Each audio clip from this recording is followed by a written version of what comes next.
ए मयूरभंजर पवित्र माटी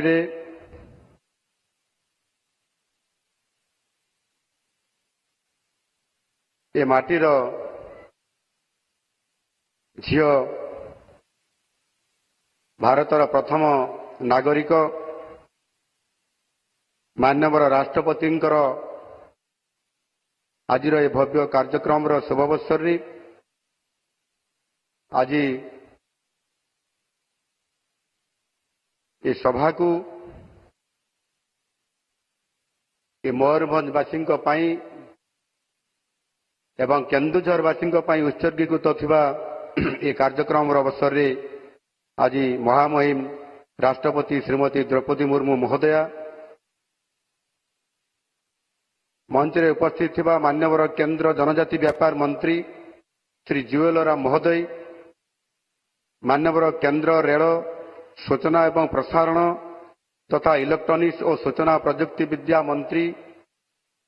श्री अश्विनी वैष्णव महोदय, मान्यवर मंत्री गृह निर्माण और नगर उन्नयन साधारण उद्योग ओडिशा सरकार डॉक्टर कृष्णचंद्र महापात्र महोदय, मान्यवर मंत्री जंगल परिवेश और जलवायु परिवर्तन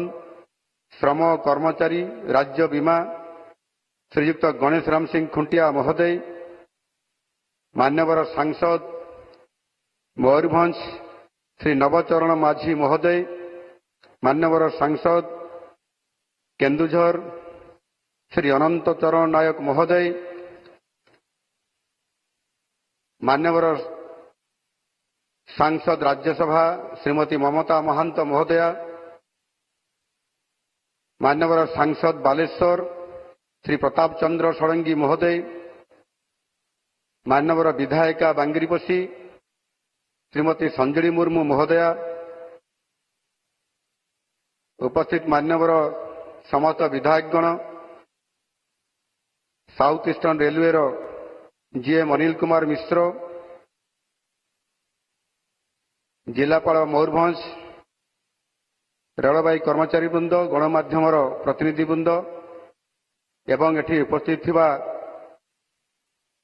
समस्त मातृशक्ति माँ भौणी माने गुरुजन एवं समस्त सज्जन मंडली,